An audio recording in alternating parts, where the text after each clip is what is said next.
እንደዚሁ መንፈስ ብቻ አይደለም ደግሞ ቃል ነው እግዚአብሔር ምለው አካል እግዚአብሔር አብ ራሱ ቃል ነው ቃል ካልሆነ ሊናገርም አይችልም ነው እያልኩ ነው ያለሁት ቃል አልባ እግዚአብሔር ተናጋሪ አይደለም ታውቃለህ ሊናገር አይችልም ቃል የሌለው አንተ ቃል ነህ ንግግር ነው የሚል ነገር አይደለም ይሄ አሁን ነሽሩ አንተ ቃል ነህ ነቱን ይና አይደንቲቲውን እየተሰማማ ቃል ነው ሊትራል ድምጽ ይሰማል ጋይስ ምንድነው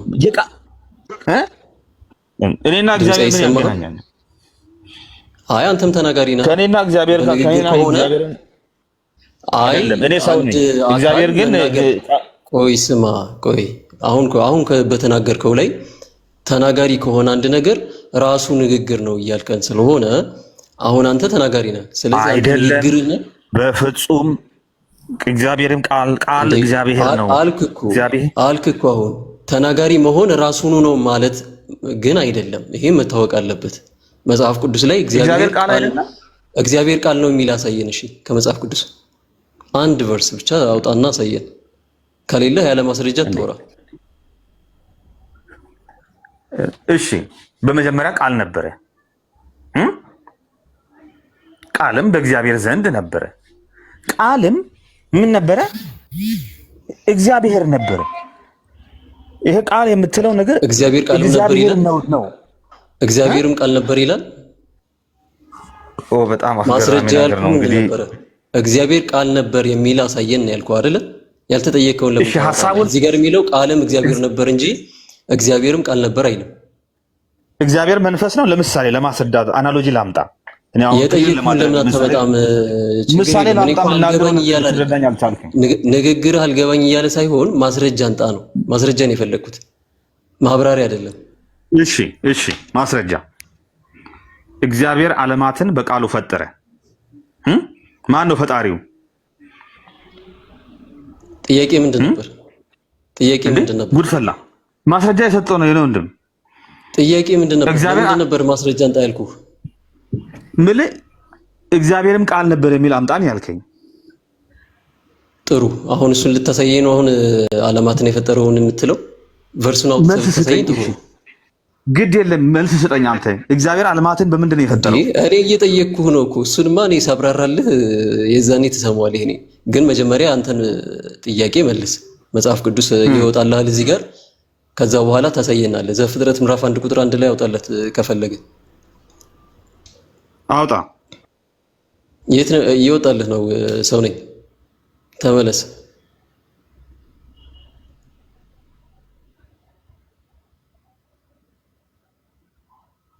የት ሄደ እኔ አለሁ አይደለ ድምጼ ከተሰማ አለ ድምጼ ይሰማል እነዚህ የሌለ ነገር ነው እኮ የሚያወሩት መጽሐፍ ቅዱስ እያወራሁ ነው ነበር ሲል ላይ ነበረው ቅድም ያለው እዛው አንዴ ይቅርታ ከዮሐንስ ወንጌል ምዕራፍ 1 ቁጥር 1 ላይ መልሰውና እዛ ላይ ትንሽ እናወራ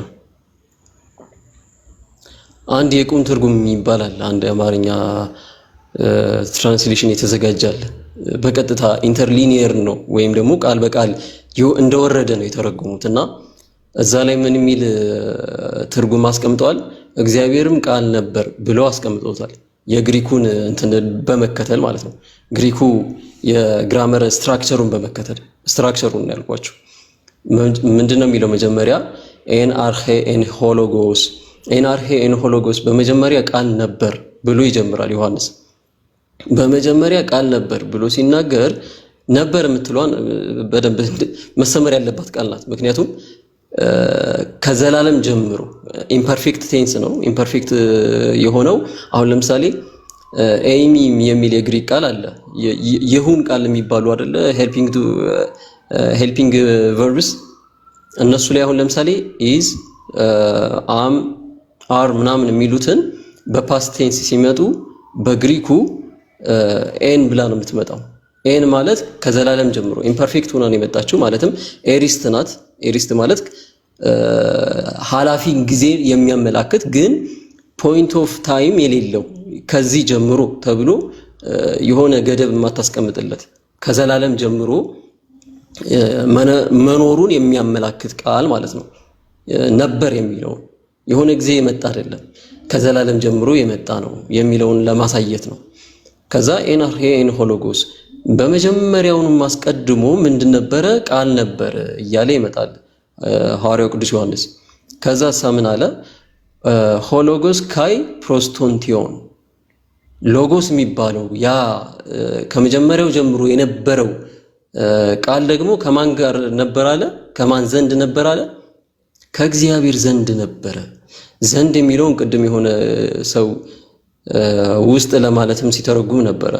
ይሄ ደግሞ አግባባዊ አይደለም። ማቴዎስ ወንጌል ምዕራፍ 13 ታውጣላችሁ ማንዴ ማቴዎስ ወንጌል ምዕራፍ 13 ቁጥር 56 ላይ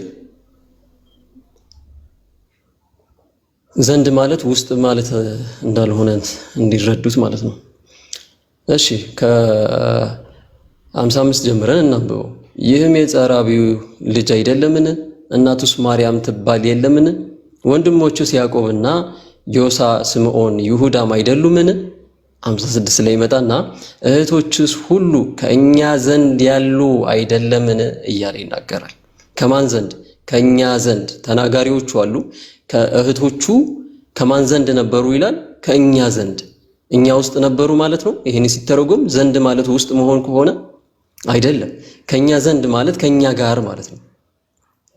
ይሄም ይዘን ዮሐንስ ወንጌል ምዕራፍ 1 ቁጥር 1 ላይ ስንመጣ እዛም ጋር እየተናገረ ያለው በመጀመሪያ ቃል ነበር፣ ቃልም ደግሞ ከማን ዘንድ ነበር አለ? ከእግዚአብሔር ዘንድ ነበር። እንደውም የግሪኩ ቃል ቅድም ጆሲ አብራራው ነበረ። ይሄ ፕሮስቶንቲዮን የሚለው የሚያመለክተው ፕሮስ ፕለስ አኩዜቲቭ ቴንስ ከመጣ የሆነ ፖዚሽንን የሚያመላክት ነው። የሆነ ቦታ ላይ ያለ ከሆነ ጋር ያለ ነገር አካልን የሚያሳይ ነው። ሁለት አካላቶች አሉ ማለት ነው። እዚህ ጋር አንድ ነገር ከሆነ ጋር ነበር ካል ሁለት አካላትን እየጠራን ነው እየጠቀስን ነው ማለት ነው። ማንና ማን? አንደኛው እግዚአብሔር፣ ይሄ እግዚአብሔር ተብሎ የተጠራ አካል አለ። ሌላ ደግሞ ቃል ተብሎ ደግሞ የተጠራ አለ። ቃል ተብሎ የተጠራው ደግሞ ፐርሰን መሆኑ ይሄው ጥሩ። እዚህ ጋር እንደውም የግሪኩን አመጣልን ወንድማችን ኤን አርኬ ኤን ሆሎጎስ ካይ ሆሎጎስ ፕሮስቶንቲዮን ከእግዚአብሔር ጋር ነበረ። ፕሮስቶንቲዮን የሚለው ከእግዚአብሔር ዘንድ ነበር የሚለውን ሐሳብ የሚናገር ነው እና ቅድም እንዳልኳችሁ የሆነ ቦታን ለማመላከት የገባ ነው። ፕሮስ ፕለስ ቶን የምትለው ምንድነው አርቲክል የመጣችው ለዛ ነው። ከሆነ ነገር ጋር እንደነበረ የሚያሳይ ነው። ከማን ጀምሮ? ከዘላለም ጀምሮ ያለው ያ ቃል ከእግዚአብሔር ጋር እንደነበረ አንደኛ አመላካች ነው። ራእይ ላይም እኮ ቅድም አንብበውታል። ራእይ 13:19 ላይ አንብበነዋል። ያ የእግዚአብሔር ቃል ተብሏል። ስሙ የእግዚአብሔር ቃል ተብሎ ተጠርቷል አይደለ? ያ በአምባው ላይ የተቀመጠው እርሱ አካል መሆኑን ነው የሚያሳየን። የእግዚአብሔር ቃል ተብሏል። በቃ ስሙ ነው ቃል የሚለው ራሱ ማለት ነው። እና አንዴ አውጣው እዛው ላይ ግሪኩ ላይ አስቀምጥልንና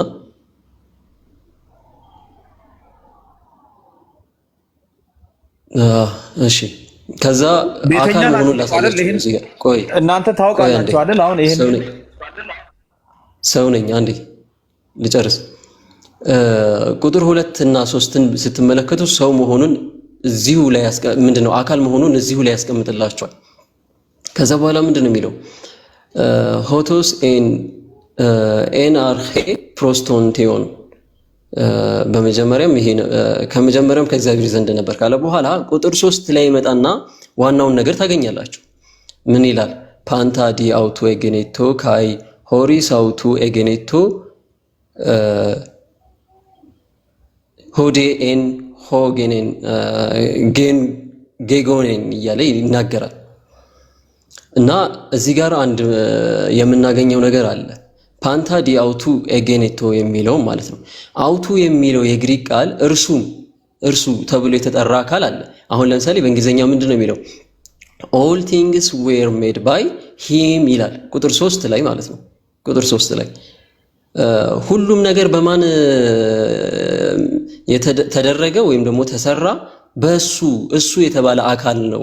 ያ ቁጥር 1 ላይ ተጀምሮ ሲነገርለት የነበረው ወርድ ወይም ደግሞ ቃል ተብሎ የተጠራው የዓለማትን ወይም ደግሞ የነገሮችን ሁሉ ፈጣሪና አስገኝ እንደሆነ ቁጥር 3 ላይ ይናገራል። እርሱ ተብሎ ተጠርቷል። ንግግር ቢሆን ኖሮ እርሱ ተብሎ አይጠራም። ምክንያቱም እንትን ነው ንግግርን እንትን ብትመለከቱ ኒውተር ጀንደር ነው ሊኖረው የሚችለው ማለትም ጾታ የሌለው ግዑዝ ጾታ በአማርኛው ግዑዝ ብለን እንጠራዋለን። በግዑዝ ጾታ ተገልጾ ነበር የሚመጣው ንግግር ተብሎ ፐርሰን ባይሆን ኖሮ። እዚህ ጋር ግን ዮሐንስ በጣም በጥንቃቄ ለእያንዳንዱ ለግራመር ለሚጠቀማቸው ግራመር ጥንቃቄ በተሞላው መንገድ ነው እያስረዳ የሚመጣው። እርሱ ተብሏል ቁጥር 3 ላይ። ከዛ ምን ያ እርሱ የተባለው አካል ምንድነው ያደረገው? ፓንታዲ አውቶ የገኒቶ ሁሉን ነገር የፈጠረው ደግሞ ዓለማትን የፈጠረው አካል እንደሆነ ይናገራል። ስለዚህ ከቁጥር 1 ጀምረን እስከ 3 ድረስ ያለውን ራሱ ብቻ ብንመለከት አካል መሆኑን የሚያሳየን ነው። ሰው ነኝ ንግግር እሱ ተብሎ ሊጠራ ይችላል ወዳጃችን?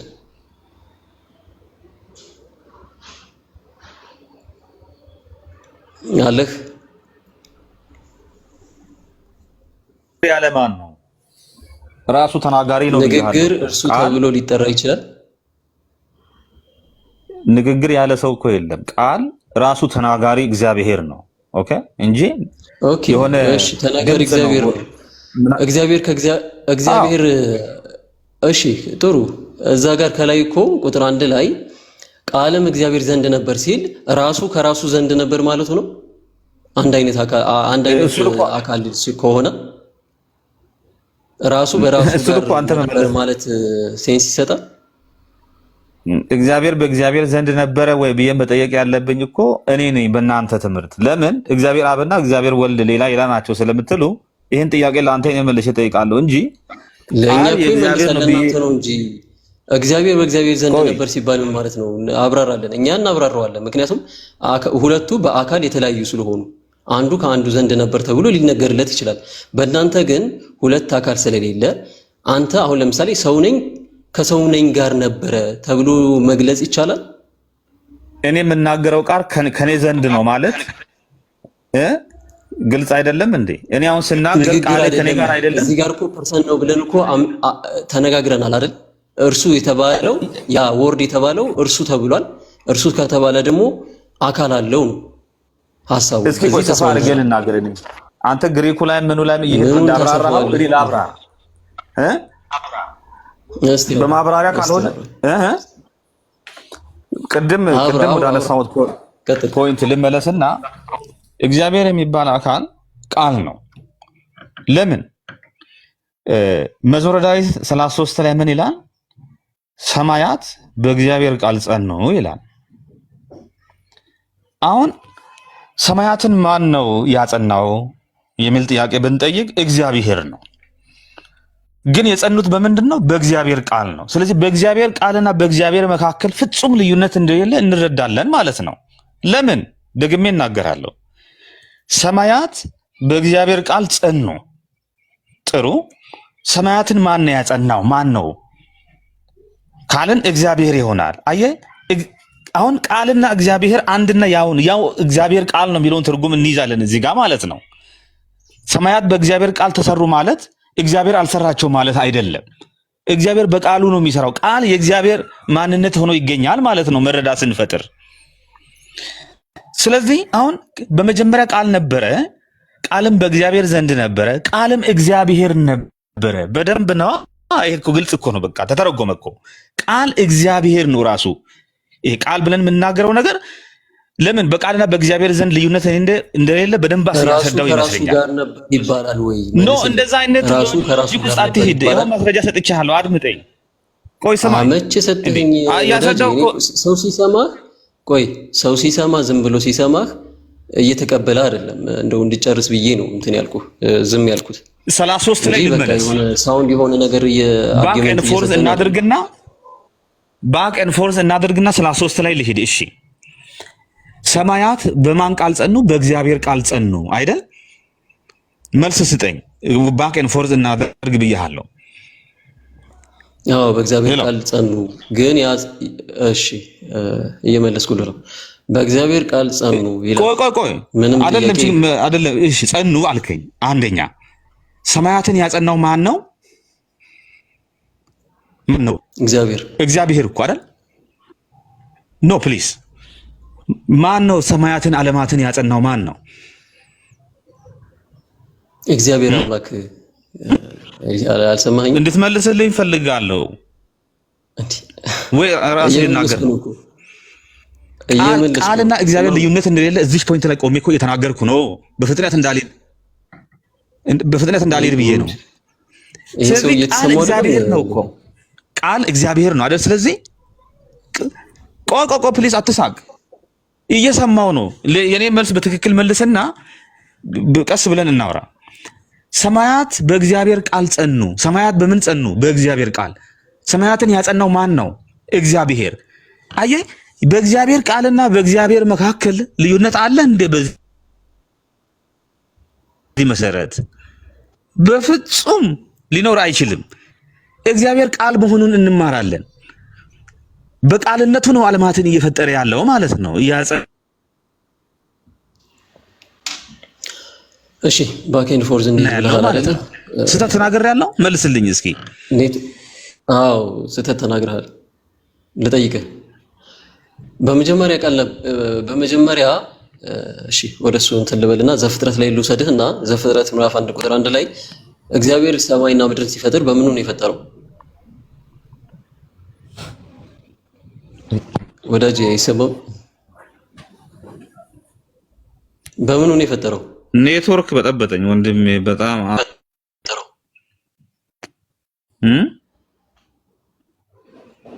የኔ ድምጽ ነው የተለማመጥን ነው። ኔትወርክ እኔ ጋር ትንሽ ችግር አሁን አንተ ጋር ነው። በቃ ወርደህ አሁንስ ደህና ነው? አሁን ይሰራል። አሁን ደህና ነው መሰለኝ።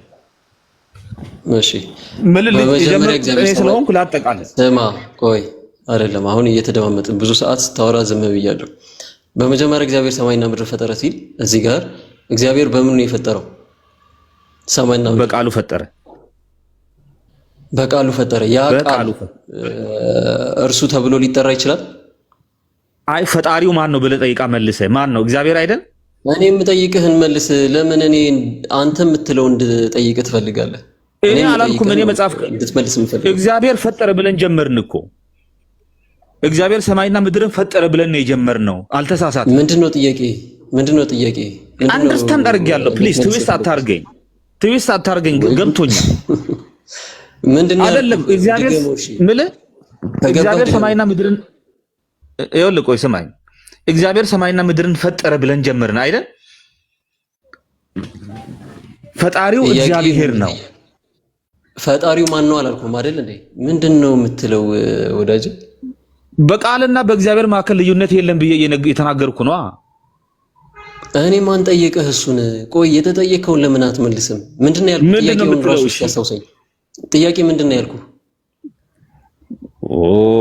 ቃል የሚባለው ይሄ ዓለማትን ያጸናውን ራሱን የቻለ እግዚአብሔር ፐርሰን ማለት እንችላለን አይደል? ያንተ ሐሳብ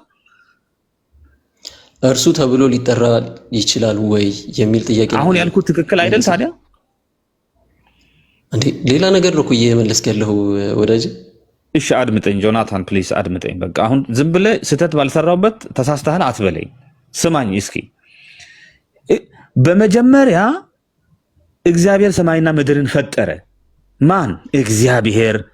እሰይ። በምኑ? በቃሉ። እግዚአብሔር የቃል መሆኑን ተረዳ እንጂ ቃል የሚባል ሌላ እግዚአብሔር አለ ለምን ትለኛለህ? ጥያቄን መልስ። ያ ቃል እርሱ ተብሎ ይጠራል ወይ? የእግዚአብሔር ነው ወይም አይደለም በል። እርሱ ተብሎ ሊጠራ ይችላል ወይ? አዎ ወይም አይደለም በል። እኔ ከቃሉ ፈቀቅ አልልም። የእግዚአብሔር ተጉዘሃል። ምን ፈቀቅ ብቻ በግድ መልስልኝ። ወይም ደግሞ ቃል የእግዚአብሔር ሊጠራ ይችላል። እሺ መልስ የእግዚአብሔር ቃል አንተ ተብሎ ሊጠራ ይችላል። ንግግሩ መልስ ልስጥህ።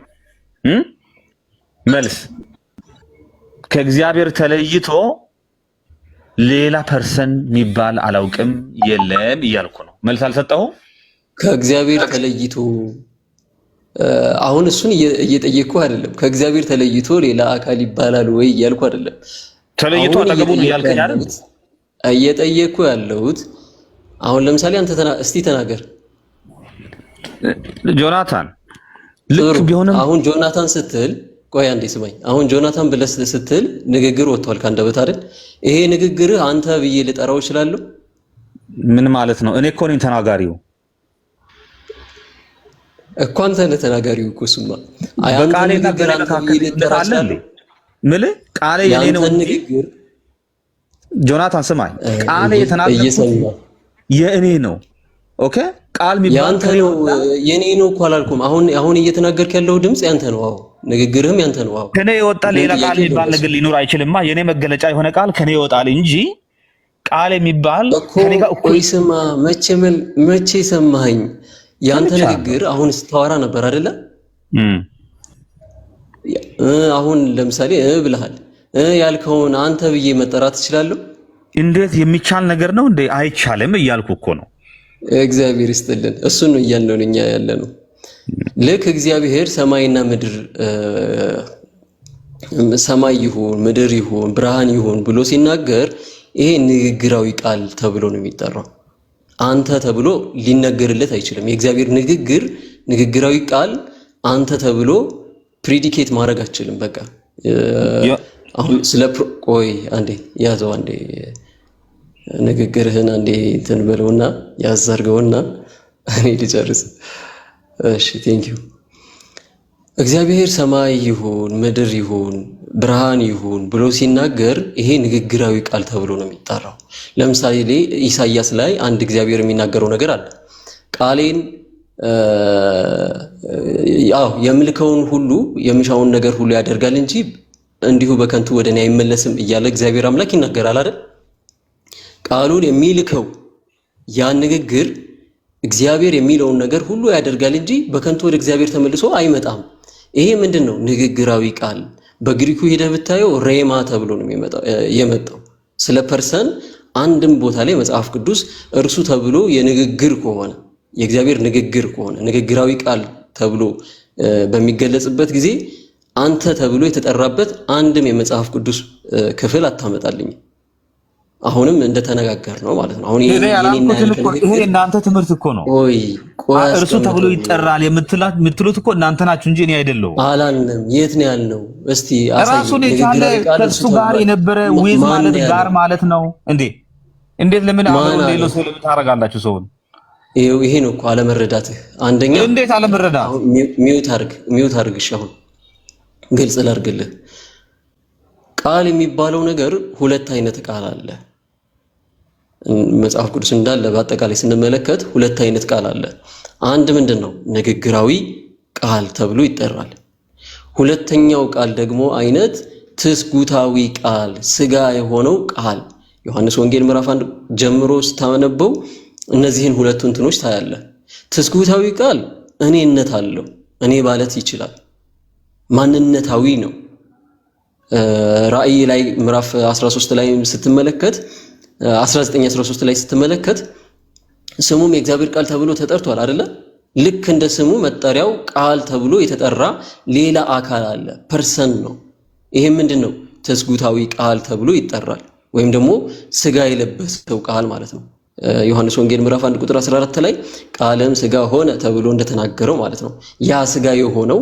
ቃል ምንድነው ሰው ሆኖ የመጣው በአካል እኛ በሚታይ ሁኔታ የተገለጠው እርሱ ትስጉታዊ ቃል ይባላል እንጂ ንግግራዊ ቃል አይደለም አተር ስፒች አይደለም ስፒች ሲሆን እኔነት አይደል ባህሪ ነው የሚባለው ባህሪ ነው ተለይቶ ከእግዚአብሔር አሁን ለምሳሌ እኔ እየተናገርኩ ነው አይደለ እኔም የኔ ንግግር ከኔ ተለይቶ አንተ ሊባል አይችልም ቀደም እንዳልከው ማለት ነው ግን ባህሪዬ ነው እኔ ተናጋሪ ነኝ አይደለ ተናጋሪ ስለሆንኩኝ ይሄ ንግግራዊ ቃል ተብሎ ይጠራል አካላዊና ንግግራዊን ቃል በደንብ መለየት አለብን ያ ወይም ትስጉታዊ ቃል ብዬ ነገርኩ ማለት ነው ቆይ ሚውት አድርገው ተግባባን እኮ እና ገባህ እኔ ላንተ የነገርኩን መልሰህ ትነግረኛለህ አዲስ ቃል ስለማታወራ እኔ ምንድነው አንተ ያልከኝ ይሄንን የነገርከኝ አንተ ኤግዛክትሊ ብለህ ተናግረሃል አሁን ቃል የሚባል ከአብ የተለየ ሌላ ፐርሰን ነው እኔ እያልኩ አይደለም አይደለም ብዬ እየተከራከርኩ እኮ ነው።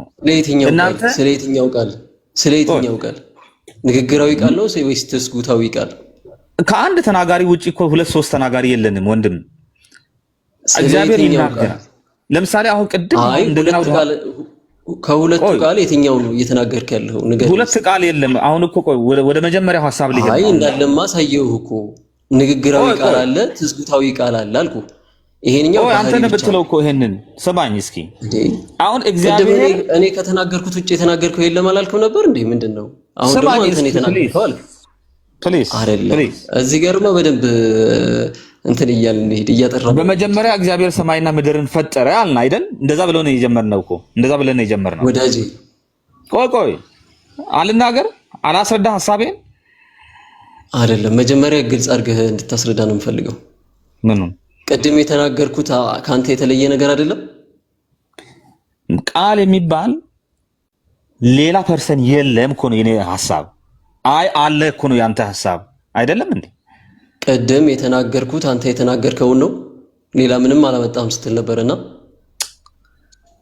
ኧረ ወይኔ እኔ እንዴትን መግባባት እንደሚቻል አሁን ቃል የእግዚአብሔር ነው የሚለውን ማስረጃ ሰጥቼ እኮ አሳየው።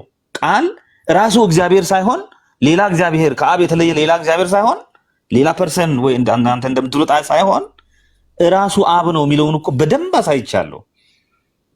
ራሱ አብ ነው የሚለውንማ የሚያፈርስብህ ራሱ ዮሐንስ ያፈርስብሃል። እዛው እንመጣበታለን። ዮሐንስ በራሱ ጋር ነበር ተብሎ እንትን አይመሰረትም፣ አረፍተ ነገር አይሰራም። እስኪ እንመጣበታለን። አንተ ካንተ ጋር ነበርክ።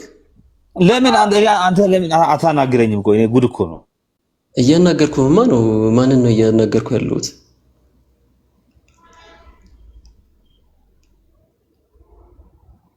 አይሰማም? ሰው ነኝ። ያሳን ቃል የሚለውን ሐሳብ ይጨርስ። መጀመሪያ ቃል ሁለቱንም ክፍፍል ይጨርስ። አውርቷል እኮ ሮባ ቅድም ሲያወራ ነበር፣ ብዙ ሰዓት ሲናገር ነበር፣ ዝም አልነው። ከዛ ባክ ኤንድ ፎርዝ እናድርገው አለ። እዚሁ ባክ ኤንድ ፎርዝ ስንጠይቅ ነው እያለን ያለ ነው። ስለዚህ የተጠየቀውን ይመልስ። ወጣ ጥሩ። ለማንኛውም ባክ ኤንድ ፎርዝ ስንጠይቅ ነው እያለን ማንስ ያለው ሰው ያወራ ይችላል። ጥያቄ እኔ ከኔ ጋር ነበርኩ አይባልም። ወይም ደግሞ ራሱ ንግግሩ ራሱ እግዚአብሔር ተናጋሪው ራሱ ከሆነ እኔ ከኔ ጋር ነኝ ወይም እኔ ከኔ ጋር ነበርኩ ማለት አይችልም።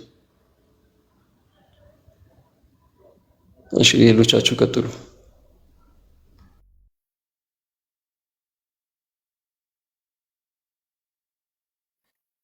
ላይ ሌላ ሰው ኦጂ የለም እንዴ? ኦጂ የለም። ቅድም ቃል የሚለው ሐሳብ ሁለት አይነት እንደሆነ ያወራል። አንድም ንግግር አንድም አካል እንደሆነ መጽሐፍ ቅዱሳዊ ሐሳብ ነው። ይሄን ደግሞ መካድ አንችልም። ከዚህ አንፃር ከኦጂዎች ምን አይነት አረዳድ እንዳላችሁ የሚያወራ ሰው ጆኒ የጀመረውን የሚቀጥል ሰው ካለ መቀጠል ይችላል።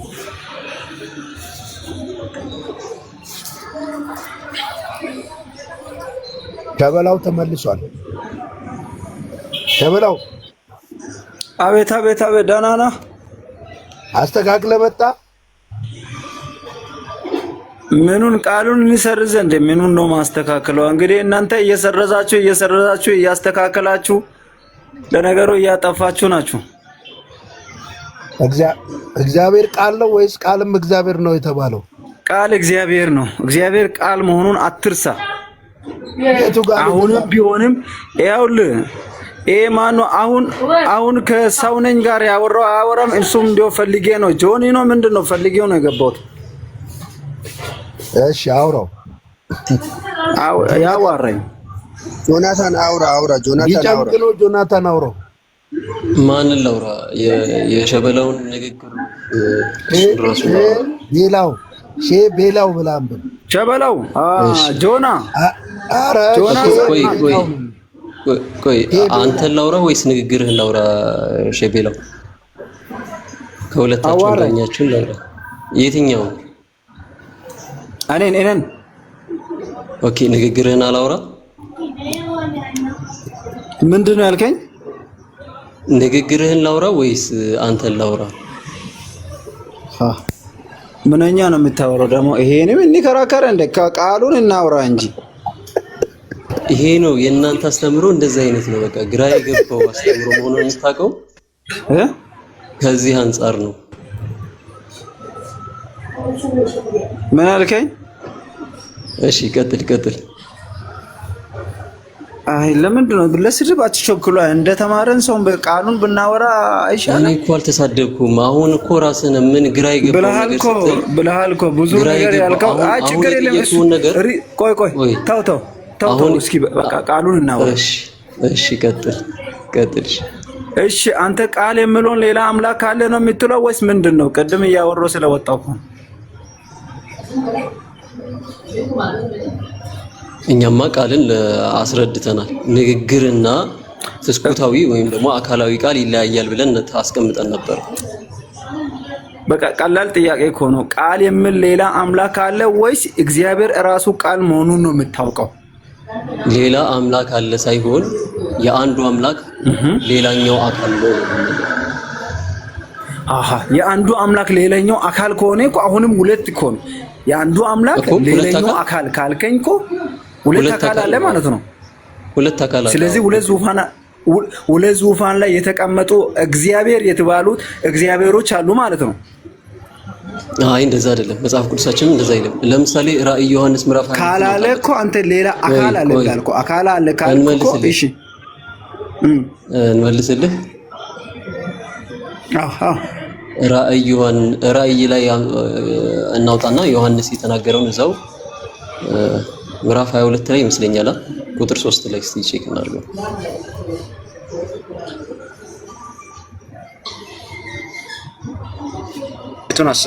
ቁጥር 3 ላይ እስቲ ራእይ 22 ቁጥር 3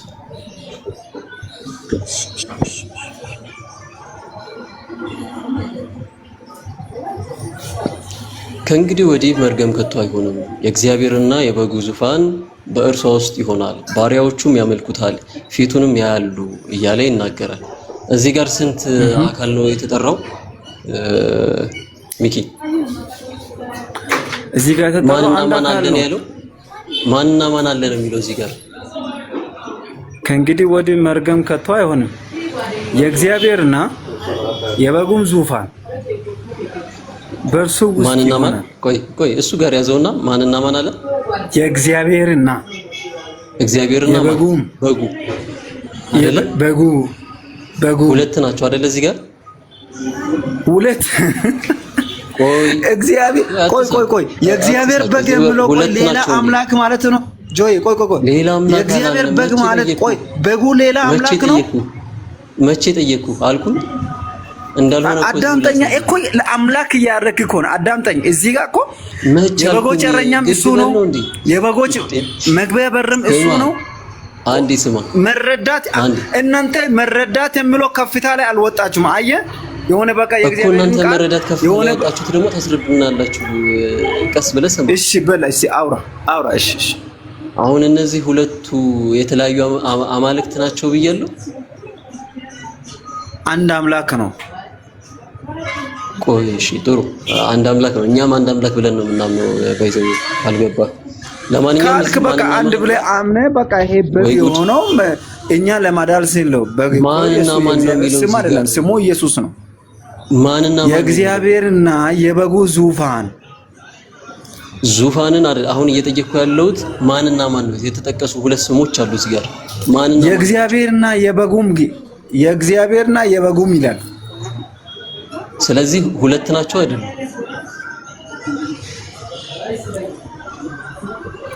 ሁለት አይደለም። እግዚአብሔርና በጉ አበበና ሚኪ ሲባል ሶስት ናቸው። ይሄ ማን አንድ ናቸው? አበበና ሚኪ እኛ ሰውነኛ አንተ ሰውኛ አትሂዳ። የእግዚአብሔር እኮ በጎኖ እኮ ነው መጣው ወደ ምድር ሲመጣ። እንግዲህ በአያያዥ ነው ጎዝ ቆይ አዳምጠኝ። በአያያዥ አበበና ሚኪ እኮ ነው አገናኝም። አሁን ጆኒና ሚኪኒ ልዩ ነን። ሰውኛ ከሆነ ማለት ነው ልዩ ነን። እሺ ስለዚህ ይሄ ከእግዚአብሔር ጋር ደግሞ እግዚአብሔር ነው። ቆይ እዛው አይነጣልም። ጥሩ አሁን 21 ላይም አለ። አሁን ለምሳሌ እኔ ደግሞ ድል እንደነሳው አባቴም ጋር ከዙፋን ላይ እንደተቀመጡ ድል ለነሳው ከእኔ ጋር በዙፋኔ ላይ ይቀመጥ ዘንድ እሰጠዋለሁ እያለ ይናገራል እዚህ ጋር። አሁን ይሄ ተናጋሪ በዙፋኑ ላይ የሚቀመጥ አካል ከማን ጋር ይላል? ከአባቴም ምዕራፍ 22 ላይ የበጉ አባት ማን ነው?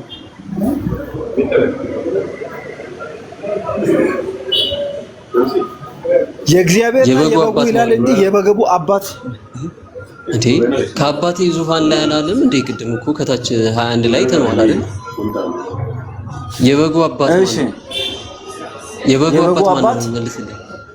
እዛ ጋር የበጉ አባት ይላል ወይስ የእግዚአብሔርና የበጉ ነው የሚለው? የበጉ አባት የሚላል አባቴ ብሎ የተናገረው ማለት ነው ኢየሱስ አይደለም? ቆይ እኔን አዳም እንደ ቃሉ እንሂዳ።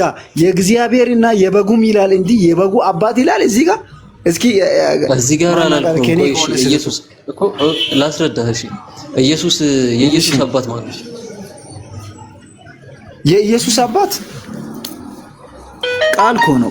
ቃል የነበረ እግዚአብሔር በስጋ ተገለጠ እንጂ እኛ ሌላ አምላክ አለ ብለን አናምንም። አሁን ያልተጠየቅከውን ትመልሳለህ መልሰህ። እኛም እኮ ሌላ አምላክ አለ። አንተ እኮ የኢየሱስ አባት ማን ነው ብለህ እኮ የጠየቀኝ አንተ አይደል እንዴ? የኢየሱስ አባት ማን ነው አልኩ እንጂ ሌላ አምላክ ማን ነው አላልኩም። የኢየሱስ አባት እሱ ራሱ ኢየሱስ ነው። አዳምጥ፣ ቃሉ ነው በቃ። እሱ ራሱ ኢየሱስ አባት ነው። ኦኬ ራሱን አባቴ ብሎ መልስ ሌላ መልስ የለም። እሺ አንዴ ይቅርታ፣ ለዛም የዘላለም አባት ሚኪ ሸቤላው አባት ነው። አባትን ንገረኝ ከይቅርታ ጋር ለምሳሌ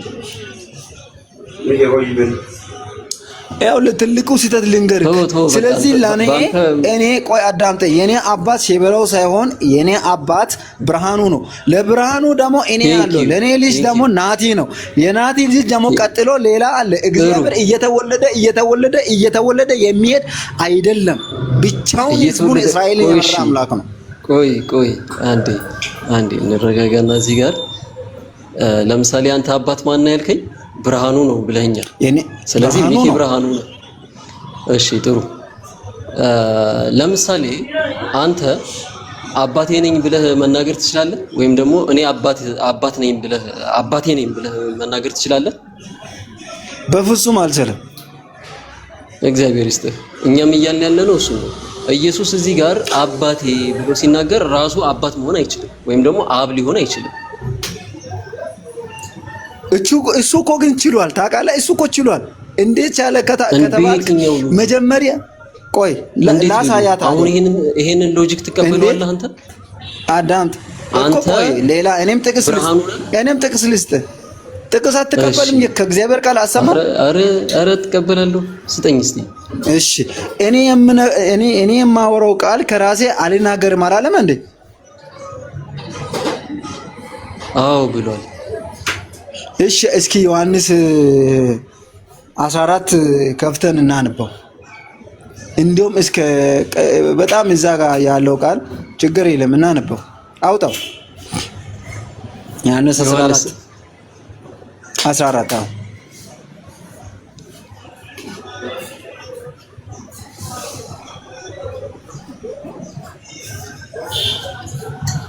አሪፍ ክፍል ነው እና የእናንተን አስተምሮ እዚሁ ላይ የሚያፈርሳል። እሺ ቀጥል። እሺ ይሁን፣ ችግር የለም። ከተፈራረሰም ችግር የለም፣ ምንም ችግር የለም። ቃሉ ካፈረሰው እንቀበላለን እንጂ። እሺ እና እዚህ ጋር ምን ይላል? ዮሐንስ 1 ላይ ከአንድ ጀምረን ብናነብ ይሻላል። ልባችሁ አይታወክ፣ በእግዚአብሔርም እመኑ፣ በእኔም ደግሞ እመኑ። እዚህ ጋር ስንት ነው? በእናንተ አረዳት ከሆነ በእግዚአብሔርም እመኑ፣ በእኔም ደግሞ እመኑ። በአባቴ ብዙ መኖሪያ አለ። እንዲያስ ባይሆን ብላችሁ ነበረ። ስፍራ አዘጋጃችሁ ዘንድ እሄዳለሁ። ሄጄም ስፍራው ባዘጋጀላችሁ እኔ ባለሁበት እናንተ ደግሞ እንድትሆኑ ሁለተኛ እመጣለሁ፣ ወደ እኔም እወስዳችኋለሁ አለ። እዚህ ጋር አንድነቱን ያወራል። ከዛስ ወደምትሄድበትም ታውቃላችሁ፣ መንገዱንም ታውቃላችሁ። ቶሚያስ ጠየቀው። ቶሚያስም ጌታ ሆይ ወደምትሄድበት አናውቅም። ቶሚያስ ጠየቀው። አዎ ቶሚያስ ማለት ነው። ቶማስ አዎ ጠየቀው። ቶሚያስ ያው እንግዲህ ቶሚያስ እሺ ቶማስ እሺ ጠይቀው፣ ችግር የለም እሱን እኔ አሻሽለዋለሁ። ቶማስ እና ቶሚያስም ተለየ። እሺ እና ጠየቀው፣ ወደምትሄድበት አናውቅም፣ እንዴትስ መንገዱን እናውቃለን አለው። ኢየሱስ ምን አለ? ኢየሱስም እኔ መንገድና እውነት ሕይወት ነኝ። ሶስት ነው ማለት ነው። እዚህ ጋር መንገድ፣ እውነት፣ ሕይወት ሶስት ነው። ያዘው እዚህ ጋር። ቆይ ወዴት እየሄድክ ነው? እዚህ ጋር አንብበልኝ። ቆይ አዳምጥ። እኔ ያንነቱን መገለጫ እየነገርኩ እኮ ነው። ከላይ ጀምረህ እያብራራና ስለኛማ እኛ እናብራራልሃለን። እሺ ያው በእግዚአብሔር እመኑ ደግሞ በእኔ እመኑ እያለ ደግሞ እመኑ። እሺ በእግዚአብሔር እመኑ ሲል ምን ማለቱ ነው? በእግዚአብሔር እመኑ ሲል በቃሉ እመኑ እያለ ነው። ቃሉ የሚላል እዚህ ጋር በእዚህ በእግዚአብሔር እመኑ በእኔም ደግሞ እመኑ እያለ እኮ ነው። እዚህ ጋር መልስ እናገኛለን እኮ። ያው ግራ ተጋብቶ ቶሚያስ ጠይቀህ ከቶሚያስ መችስ አትበልጥም። በእግዚአብሔር እመኑ ማለት ምን ማለት ነው? ጆናዛን ከቃሉ አትበልጥምና ከቶሚያስም ደግሞ አትበልጥም። ከሐዋርያት አንበልጥም እኛ እንደ ቃሉ እንሂድ። ቶሚያስ ጠየቁ እኮ ግራ ተጋብቶ ቶሚያስም ጠየቀ። ይኸው ጥያቄውን እንስማ። ቶሚያስን እናስቀምጠውና እዚህ ጋር ቆይ ቶማስ ለምንድን ነው እና የምናስቀምጠው? ቆይ እናነባ፣ እስከ መጨረሻው እናነባ። እዚሁ እያስረዳኝ ሂድ። ለምን ሌላ ቦታ ትሄዳለህ እኮ? አዳምጠኛ። እኔ እኮ አንብቤያለሁ። ደግሞ በእኔ እመኑ ሲል በእግዚአብሔር እመኑ ማለት ምን ማለት ነው? በእግዚአብሔር እመኑ ማለት በቃሌ እመኑ ማለት ነው። ቃል ይላል እዚህ ጋር፣ በቃል እመኑ ይላል እዚህ ጋር። እዚህ ጋር ባይልም እኮ ዮሐንስ ላይ በዛ ብሏል። ቆይ ዮሐንስ 1 ላይ ስላለ ነው። ዮሐንስ ችግር የለም ችግር የለም። አሁን እዚህ ያለ ነው። ቆይ እያነበበ እንሂዳ። ቆይ ወዳጄ አንዴ እያስረዳኸኝ እንድትሄድ ነው ፈልገው። በእግዚአብሔር እመኑ ደግሞ በእኔ እመኑ ይላል። ለምሳሌ ተናጋሪ አንድ አካል ቢሆን በእኔም እመኑ ደግሞ በእኔ እመኑ ይባላል። ሚኪ ሸቤላው እሺ፣ ተናጋሪው አንድ እሱ አምላክ ስለሆነ በሁሉም ቦታ አለ። መንፈስ ነው። መንፈስ የሆነ አምላክ ስለሆነ ይችላል። እግዚአብሔር ማይቻል ነገር የለም። አሁንም ጠይቀህ እሱ ማይቻል እኔ በትክክል እየመለስኩ እኮ ነኝ። ቆይ ቁጥር 5 ማንበብ ቁጥር 4 ማንበብ ለምንድን ነው የማትፈልገው? ስማኝ፣ አሁን አንተ መስማማት እኮ ከእግዚአብሔር ቃል መሆን አለበት እኮ በእግዚአብሔር ቃል ችግር የለም። በምሳሌ ላስረዳ። እሺ እግዚአብሔርን ቃል እኔ መስማት ነው የምፈልገው። ቶሚያስ ጠየቀው። አረ ቆይ ወደዛ ወደታች እንወርዳለን። ወርስ ባይ ወርስ እንሂድ። ለምሳሌ ሚኪ እኔ ክርስቲያን ነኝ ብሎ ተናገረ። ክርስቲያን ነህ እንዴ? እሺ እንደዛ ብለን እንውሰድና ሚኪ እኔ ክርስቲያን ነኝ ብሎ ተናገረ። አንዴ እኔ አላምነህም ብዬ ጠየቅኩት። አንተ ክርስቲያን አይደለም ብዬ እኔ ተከራከርኩት። አይ እኔ ክርስቲያን ነኝ በእኔ እመን ደግሞም ደግሞ በእኔ እመን ብለህ መመለስ ትችላለህ?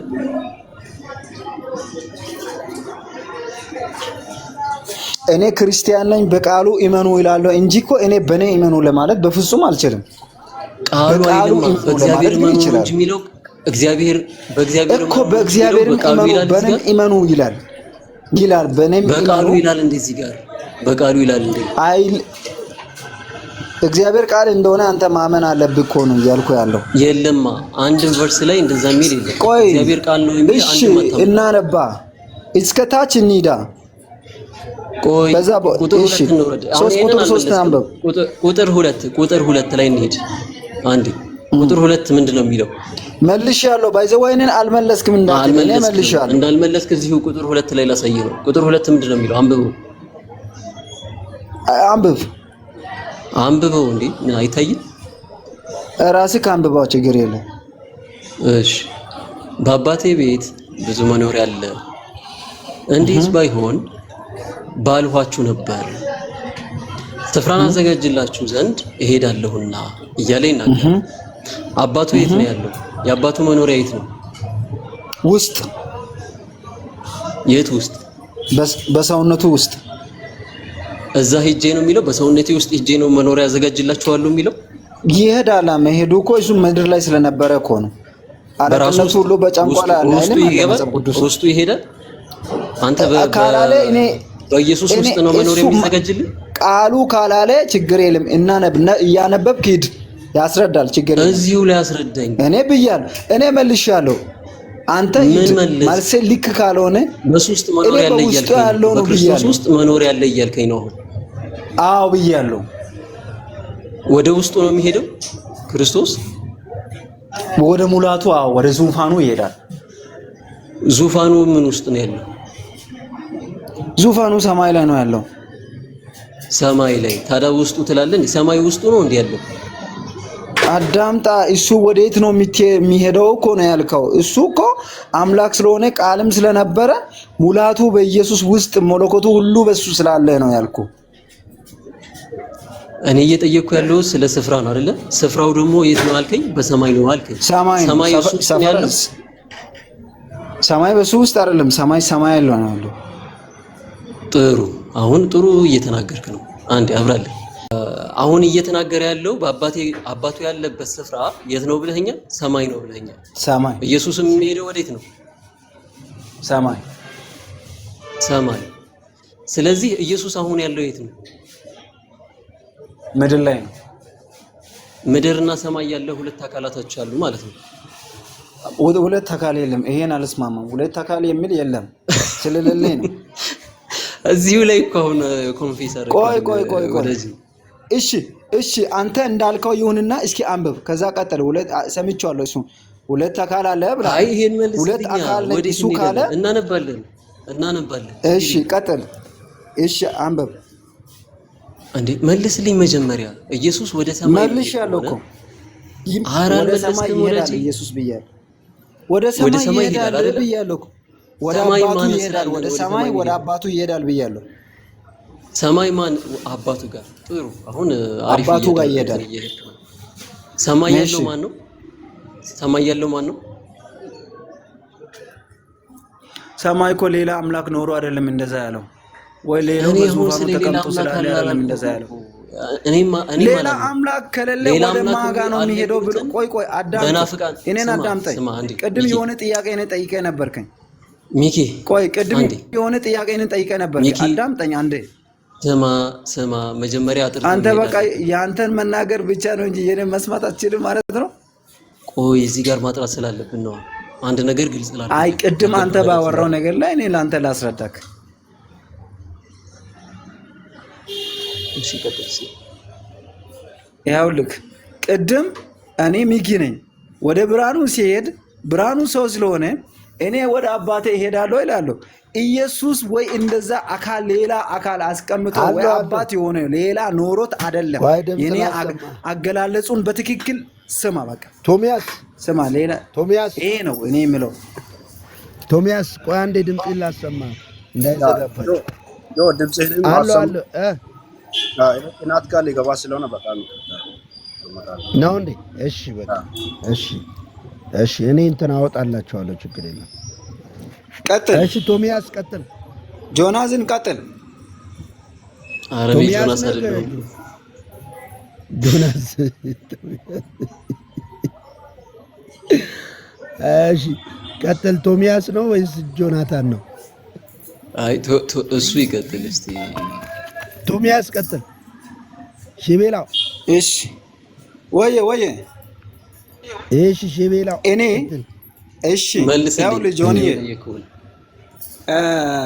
ምን መሰለክ፣ እኔ እዚህ ጋር አሁን ለእናንተ እኔ የመጠየቀው ጥያቄ ትክክለኛ ከእግዚአብሔር ቃል መስማት ከፈለገ ነው ማለት ነው። ታች ላይ ምን ይላል? እኔ መንገድና እውነትም ሕይወትም ነኝ ካለ ስንት አምላክ ነው ታዲያ? ከአንዱ ሌላ አለ ማለት ነው። እንደዛ ከሆነ ለምንድን ነው ወይ አባቴ መንገዴ ነው እኔ ወይ እንደዚህ ነኝ ለምን አላለም? ስላሴ በእኛ አስተምሮ ስላሴ የሚል የለም። ለኔ ስላሴ አታውራ። መጽሐፍ ቅዱስ ላይ ካለ ጥቅሱን ስጥና እኔም ስላሴ አማኝ ተከታይ ይሆናሉ። ስላሴ የሚል ማን ጥቅስ ውስጥ ነው ያለው? በቃ እኔ ስላሴ የሚለውን አናቅም። እኛ ባይዘው ስላሴ የሚለውን አናቅም፣ አንሰማም። ምን ቃሉ መጽሐፍ ቅዱስን ከነ ጥቅሱ መስጠት ትችላለህ። እንደዚህ መስጠት ትችላለህ። ስላሴ የሚል በዚህ ቦታ ላይ ስላለ ነው የምንጠቅመው የሚለውን አንተ ኢየሱስ አብ ነው የሚል ሰጠ። ሞልቷል። አዎ እኔ ኢየሱስ አብ ነው የሚል በጣም ሰጣለሁ። ሞልቷል እንጂ ሺህ ሰጣለሁ። ለአንተ አንድ ብቻ ሳይሆን ኢየሱስ አብ የሚል ነው የምትሰጠን። ቆይ እዚሁ ላይ ኢየሱስ አብ የሚለውን እኔ ሰጣለሁ እኮ ስንት ላይ አራት ነበር? አመጣም ተው ማመንና አታወጣም። አላምንም ካላችሁ ያው እስቲ ቅድምም እንደዛ አውጥተኝ ነበር። እስቲ ስጠን። እሺ እሺ፣ አሳየን። እሺ ላውጣልህ። የቱ ጋር ነው? እሺ በዛው ቦታ ላይ አንብብ፣ ችግር የለም። እዛው ቦታ ላይ አንብብ። ኧረ ተው፣ እሱማ ቁጥር ያፈርስ። 8 ላይ ሂድ። ቁጥር 8 ላይ ሂድ። ቁጥር 8 ላይ ሂድ፣ ወይ ከ6 ጀምረህ ሂድ። ከአንድ ጀምረህ ነው ግን እያብራራህ የምትሄደው እኮ። ብዙ አውርተናል እኮ እዚህ ጋር አንድ ብቻ ላይ ቆማላችሁ ብለው እናንተ ዮሐንስን ካነበባችሁ ሐዋርያት ጋር አንሄድም እንደምትሉ እንደዛ አትሆኑ። በቃ አንድ ቁጥር 1 አንብበናል፣ ቁጥር 2 አንብበናል፣ ቁጥር 3 መግባት ነው። ቁጥር 4 ምን ይላል ማለት ነው? ቁጥር 5 ምን ይላል ማለት ነው? አያይዘናል እኮ በአባቴ ብዙ መኖሪያ አለ ብሎ አይደለም? በአባቴ ቤት ምን አለ? ብዙ መኖሪያ አለ። ቆይ የአባቱ መኖሪያ የት ነው? ሰማይ። የሱ መኖሪያ እሱ አሁን ያለበት ስፍራ የት ነው? እሱ የሱ መኖሪያ እኮ ሰማይ ነው። ምድር ላይ እኛን እያስተማረ ነው። ትክክል፣ እኛን እያስተማረ ነው። ግን የት ሆኖ ነው ይሄንን ትምህርት እየሰጠ ያለው?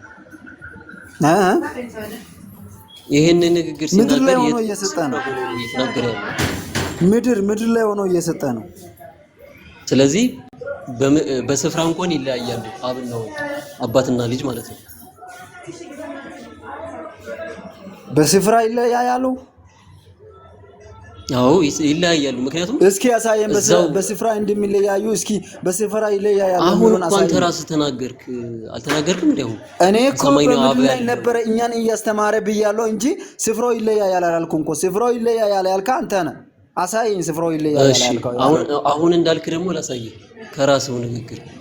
እሺ አባቱ የት ነው ያለው?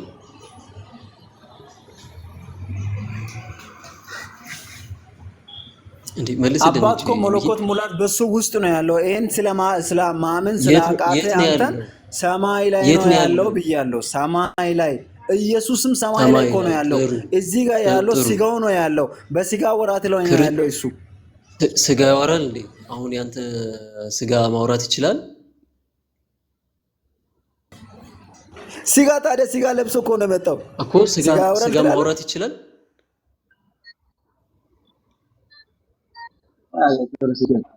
ሚኪ ድምፅ ታፍኗል። ተመልከቱ። እዚሁ ራሱ እሺ መጣ። ሚውት አድርጉት በቃ። እሺ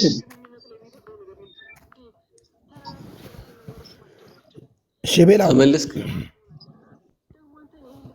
ሽቤላው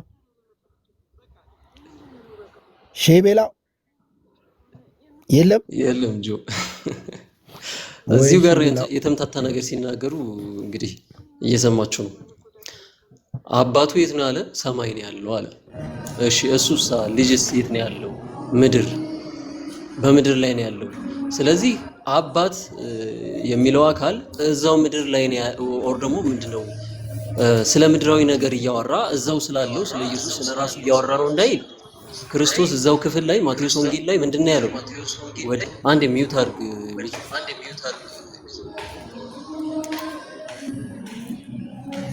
አይኔ የሚትል አድርገው እንትን ብሏል፣ ወጥቷል፣ ጨልሟል። ቀጥል። እሺ ስለ ራሱ እያወራ ቢሆን ኖሮ ምን አለ? አሁን ሸበላው ምን ሲል ሰማችሁ? አብ በሰማይ ነው ያለው አለ። እሱ ያው እግዚአብሔር መንፈስ ነው፣ በሁሉም ስፍራ ይገኛል። ግን አሁን ፖዚሽናሊ ቀጥታ እየተናገረ ያለው ኢየሱስ ክርስቶስ በሰማይ ያለ አንድ አካል እንዳለ እያብራራ ነው የሚመጣው። ልክ ለምሳሌ ዘፍጥረት ምዕራፍ 19 ቁጥር 19 ላይ ይመስለኛል ኢየሱስ ክርስቶስ ማን ነው እግዚአብሔር ከእግዚአብሔር ዘንድ እሳትና ዲንን አወረደ እያለ አዘነበ እያለ ሲናገር በገሞራ ላይ ማለት ነው፣ ሰዶምና ገሞራ ላይ እዛ ላይ ከእግዚአብሔር ዘንድ እያለ የሚናገርበት እንትን አለ እና አንዱ በሰማይ ያለ እግዚአብሔር አለ፣ በምድር ያለ ደግሞ የተገለጠው በሰው አምሳል በመላእክት አምሳል የተገለጠው ደግሞ ሌላ እግዚአብሔር ተብሎ የተጠራ አካል አለ። ያህዌ ሁለት ያህዌ ነው ያለው በዛ ክፍል ላይ ብትመለከቱ፣ እግዚአብሔርም ከእግዚአብሔር ዘንድ ቴንክ ዩ። ከዚያም እግዚአብሔር ያህዌ በሶዶምና በጎሞራ ላይ ከሰማይ ከእግዚአብሔር ዘንድ የሚቃጠል ዲን እሳትን አዘነበባቸው እያለ ይናገራል። ከማን ዘንድ? ከእግዚአብሔር ዘንድ። ከየት ያለው? ከሰማይ ከእግዚአብሔር ዘንድ። ይሄንኛው ቁጥር 4 ላይ እሳቱን አውራጁ ማን ነው ካላችሁ በመላእክት መልክ የተገለጠው በመላእክት አምሳል የተገለጠው ሌላኛው ያህዌ ተብሎ የተጠራው አካል ነው። ስለዚህ ሁለት ያህዌዎች አሉ እዚህ ጋር ያህዌ የሚለውን ቃል ስትመለከቱ ሁለት ያህዌ፣ አንዱ በምድር ላይ ያለው ያህዌ ተብሎ የተጠራለ፣ በሰማይ ላይ ያለ ደግሞ ሌላ ያህዌ ተብሎ የተጠራለ። አሁን ሸበላው ምን ውስጥ ገባ? አጣብቂኝ ውስጥ ገባ። ምን አይነት አጣብቂኝ ውስጥ ሲገባ ተመለከታችሁ? ያው እነዚህ ሁለቱ ያህዌ ተብሎ የተጠሩት አንድ አካል ከሆኑ ራሱ ከራሱ ጋር መሄድ አይችልም። ራሱ እኔ ወደ ራሴ ሊሄድ ነው ብሎ አይናገርም ነበር።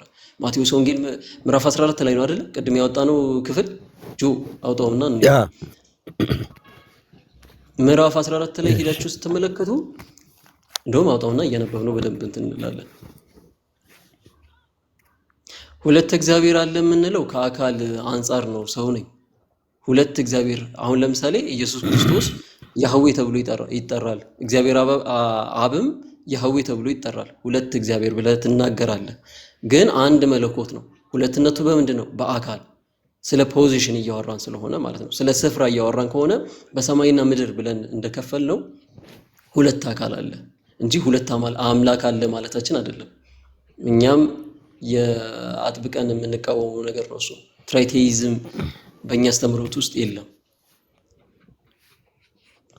እሺ ምንድን ነው ያለው ኢየሱስ ክርስቶስ እዚህ ጋር? ልባችሁ አይጨነቅ፣ በእግዚአብሔር እመኑ።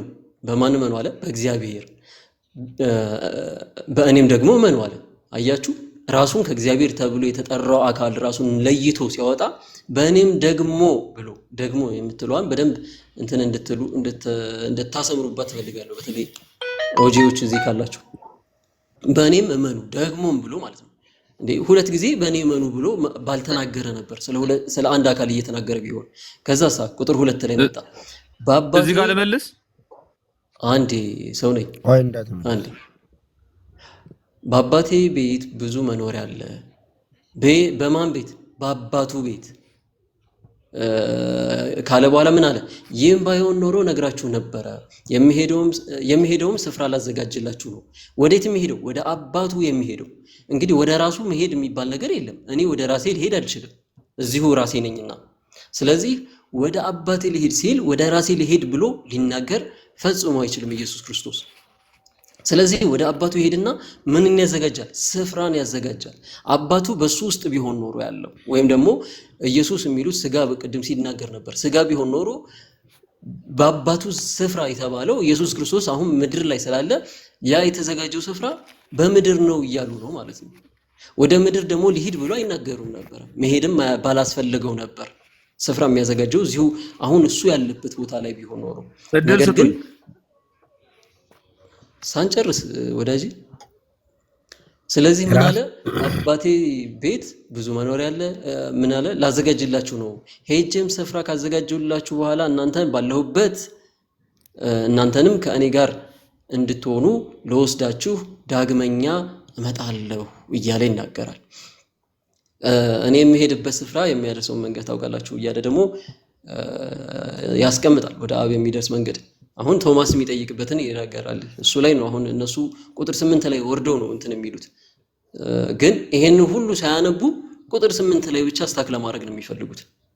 ይሄ ደግሞ ትክክለኛ የኢንተርፕሪቴሽን ሜተድ አይደለም። ኤግዜጀሲስ እና ኤግዜጀሲስ የሚባል ነገር ያወራ ነው። ቆይ ስለ ኢንተርፕሪቴሽንም እኮ ማውራት አለብን። እንዴት ነው የምትተረጉሙት?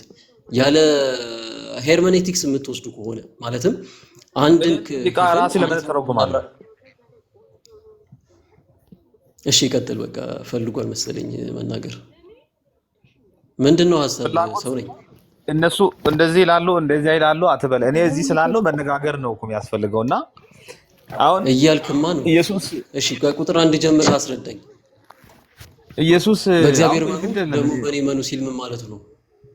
እጅግ በጣም ጥሩ ነው። አሁን ኢየሱስ ተናግሯል። ይሄን ብቻ ግን አልተናገረም። እመለሳለሁ፣ የትም አልሄድም፣ እዚህ ላይ ተመልሼ እመጣለሁ።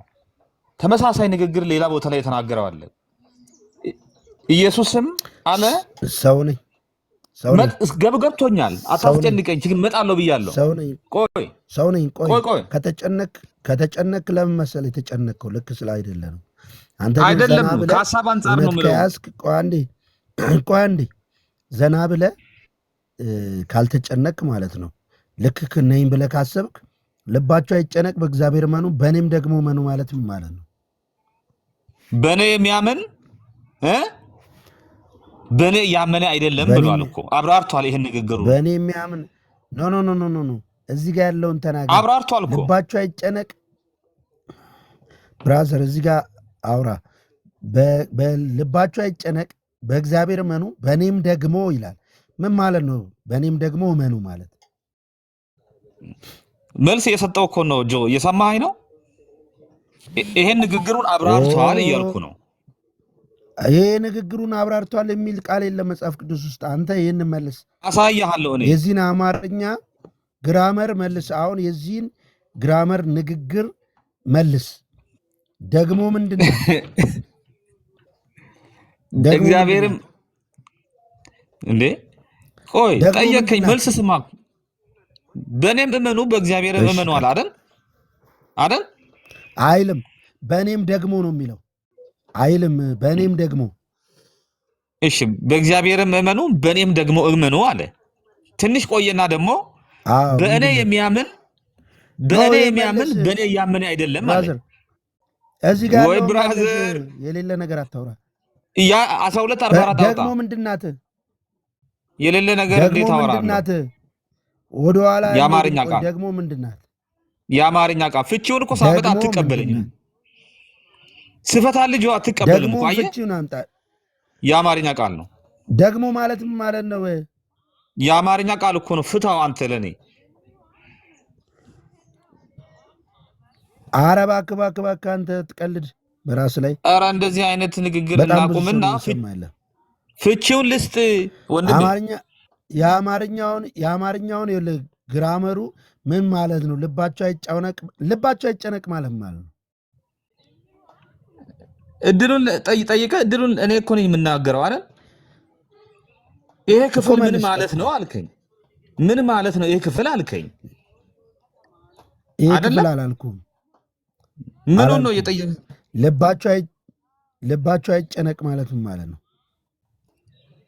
ርዕሳችን ስለ ልብ መጨነቅ አይደለም እኮ ብራዘር። ልባቸው አይጨነቅ ባዩ ኢየሱስ ስለሆነ ልባቸው አይጨነቅ ሲል ምን ማለት ነው? እኔ ስለ ልብ መጨነቅ ለመፍታት አይደለም እኮ አሁን የምንነጋገረው። ከቁጥር 1 ጀምሮ እየፈታን ነው የምንሄደው። ልባቸው አይጨነቅ ማለት ማለት ነው። እንደዚህ አይነት ንግግር አያግባባንም። ምን ማለቱ ነው አልከኝ። ፍቺውን ስሰጥህ እድል አሰጠኝ። ስማ እስቲ አሁን እንጠይቅህ እስቲ። ያው አማርኛ ነው ብለህናል። ግልጽ የሆነ አማርኛ ካስቀመጠ ዮሐንስ ራሱ ከሆነ ይህንን ተናጋሪው በእግዚአብሔር ብሎ የጠራው አካል ወይም እግዚአብሔር አብን ራሱ ኢየሱስ ክርስቶስ ከሆነ አብ ኢየሱስ ከሆነ በእኔም እመኑ ደግሞ በእኔ እመኑ ብሎ መናገሩ ትክክል ነው ወይ? ግድ የለም ፍቺውን ራሱ ይነግራል። እወስድሃለሁ ወደ መጽሐፍ ቅዱስ። ትክክል ነው ወይ? መልስ። ቆይ ሰማኛ ጠይቀም አንተ ነው የምትናገረው እኮ መልስልኝ። እኔም እኮ እመልስልሃለሁ። አድምጠኝ። ዝም ብለህ አድምጥ። ጠይቀህ ስህተትም ልናገር ዝም ብለህ አድምጠኝ። አይ እንደዛማ አስቆምሃለሁ። እዚህ ጊዜ የለንም እኮ። ይኸው ተመልከት እንግዲህ መልሱ ላይ ስመጣ አትቀበልም። መቼ መልሱ ለምን የተሳሳተ ነገር ብናገር ስማኝ እያልከኝ ነው? ለምን እሰማሃለሁ? መልሱን መች ተናገሩ? አላናገርከኝም እኮ። ቀጥል። አሁን ጊዜያት ስጭብን ወዳጅ። ራሱ ፈቷል ኢየሱስ። ምን ብሎ በእኔ የሚያምን በእኔ ያመነ አይደለም አለ። እሺ በዚህ ክፍል እንደዛ ብሏል። በእኔም እመኑ 12:44 አውጣና አንብብ። እዚህ ክፍል ላይ እንደዛ ብሎ ተናግሯል። ያ ኮንቴክስቱ ራሱ ይለያል። ንግግሩን ፈቶልናል። የዚህ ፍቺ 12:44 ላይ ነው የሚገኘው። ይለያል። አሁን ሌላ የቃል ፈለጣ አውጣለትና እናንበቡ። ችግር የለም። ኢየሱስ ክርስቶስ በላከኝ ማመኑ ነው እንጂ በእኔ አይደለም እያለ የሚናገርበት አለ። ላኪና ተላኪ ደግሞ እንዳለ እዛው ላይ ቁጭ ያደርግለታል። ጥሩ ነገር በጣም ጎበዝ። ላኪና በወልድ ማመን ተላኪ በማን ማለት ነው? ቆይ ስማ፣ በወልድ ማመን በማን ማመን ነው? በእግዚአብሔር አብ ማለት ነው። አዎ ምንም ጥያቄ የለውም። ቴንክ ዩ ሶ ማች። እኔ በወልድ ሳምን በአብ እያመንኩኝ ነው። በቃ ትምህርት ወስጃለሁ። ሌላ ምንም ግልጽ ነገር አይሆንም። እሱ እኮ ምንም ጥያቄ የለውም። ቆይ አንዴ እንዴ ተናገር ብዬ እኔ ኢየሱስን ልምራው እንዴ? ሚውት አድርግሽ አንዴ። ኢየሱስ ክርስቶስ ተደራሲያኖቹ በዚህ ክፍል ላይ እና በዛ ክፍል ላይ 12:44 ነው ያለው፣ ግን አይመስለኝም። ለማንኛውም ኢየሱስ ክርስቶስ ተደራሲያኖቹ ራሱ ይለያያሉ። እዚህ ጋር ለማን ነው እየተናገረ ያለው? ለደቀ መዛሙርቱ ነው እየተናገረ የመጣው። ሙሉውን ክፍሉን ብትመለከቱት ራሱ ማለት ነው። ደቀ መዛሙርቱ አምነውታል። አይሁዳውያንና ፈሪሳውያንን ብትመለከቱ ግን ምንድን ነበረ? በልባቸው ጥርጣሬ ነበር። ኢየሱስ ክርስቶስን ሲቃወሙ ነበረ። ግን ኢየሱስ ክርስቶስ ምን አይነት መልስ መለሰላቸው? በእኔ ማመናችሁ ማለት እኮ በእግዚአብሔር ማመናችሁ ነው። ምክንያቱም ለምን ከተባለ ከእግዚአብሔር ተልኮ ስለመጣ። ከማን የተላከው? ከእግዚአብሔር አብ ተልኮ የመጣ ኢየሱስ ክርስቶስ ስለሆነ እናንተ ይህን አታምኑም። ለምሳሌ ከእግዚአብሔር አብ ተልኮ መጥቷል ካላችሁ ላኪና ተላኪ የሚባል ነገር አለ። ዲስቲንክሽን አለ። በላኪና በተላኪ መካከል ዲስቲንክሽን አለ አለ። ኢየሱስ ክርስቶስ በእኔ ማመናችሁ ወይም ደግሞ በእኔ ባልኩ ትምህርት ማመናችሁ በእግዚአብሔር አብ ማመናችሁ ነው ሲል እኔ እግዚአብሔር ነኝ እያለ አይደለም ፈጽሞ። ለምን ከተባለ እግዚአብሔር የሰጠውን ዓላማ ስለሆነ ሊፈጽም የመጣው ወይም የእግዚአብሔርን ዘላለማዊ አጀንዳ ይዞ ስለመጣ ወደ ምድርም ሲመጣ ያንን አጀንዳ ከእግዚአብሔር የተቃረነ ሐሳብ የለኝም። ከእግዚአብሔር የተለየ ሐሳብ እናንተ አባታችን ብለው የሚጠሩት እግዚአብሔር አምላክ ከእርሱ የተለየ ነገር የለኝም። ዋናው ፖይንቱ የኢየሱስ ክርስቶስ ለአይሁዳውያን ለፈሪሳውያን ሲመልስ በዛ ኮንቴክስት ውስጥ ነው። እዚህ ጋር ግን ስንመጣ ማቴዎስ ወንጌል ላይ ሲመጣ ግን እኔ አብ ነኝ እያለ አይደለም እያስተማራቸው ያለው።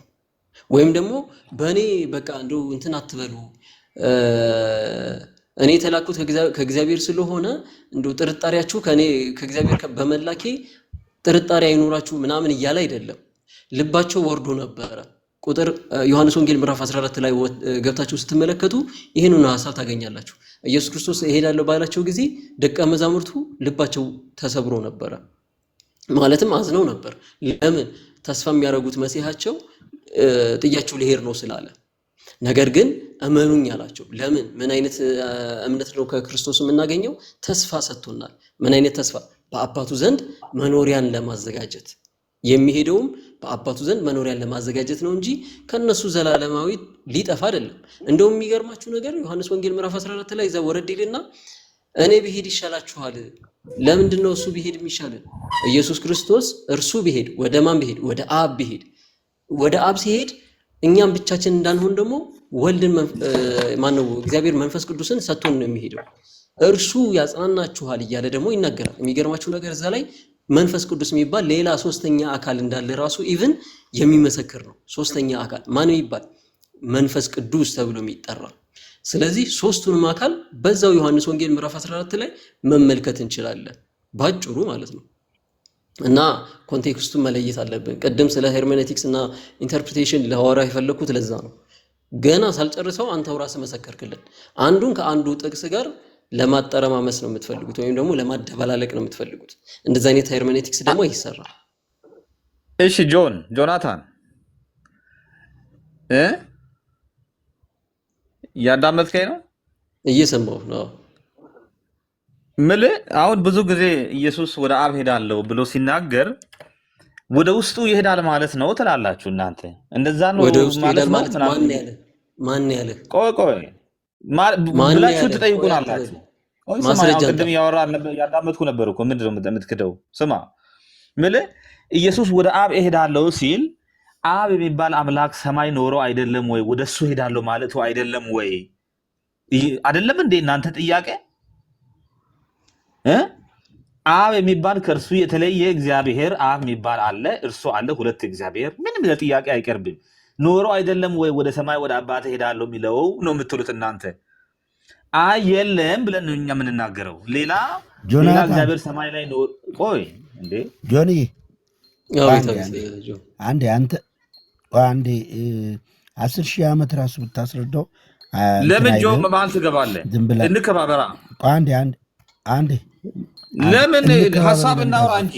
ኦኬ እናንተ ብቻ ናችሁ የምታወሩት። ልውረዳ። ስለዚህ አይደለ ቆይ እንካ አይ ልውረድ። እንደዚህ እናንተ ብቻ የምታወሩበት ሁኔታ ሊኖር አይችልም። እንድትመልስልን ነው የምፈልገው። እየመለስኩ እያወራሁ ለምንድን ነው በመሀል የምገባው? እችን ጥቅስ መልስልን። በቃ እሺ፣ ወደዛ እንመጣለን። እችን ጥቅስ መልስልን። ፍላጎትን እናሟላለን። አንተ የምትለውን ብቻ። አይ ቆይ ስለምታውቅ አዋቂ ስለሆንክ እኛ አልገባንም። እስኪ አስረዳን፣ እችን አስረዳን እስኪ። ምን ይላል? ሽሙጥ አቁም። አንብበው። አሁን ወደ አብ ሄዳለሁ የሚለው ቀረ። አንብበው እኮ ችግር የለም። እሱ አንብበው። አንብበህ አስረዳኝ። ጥያቄም እንደሆነም ንገረኝ። እኔ ለምን እኔ እዚህ ጋር ያለውን እሺ ተከታተለኝ፣ ከዛ ትመልስልኛለህ። እግዚአብሔር ጸባዖት እንዲህ ይላል ካከበረኝና ከዘረፏቸው አሕዛብ ላይ ከላከኝ በኋላ የምነካቸው የእኔን ብሌን ይነካል ይላል። ማን ነው ከላከኝ በኋላ የሚለው?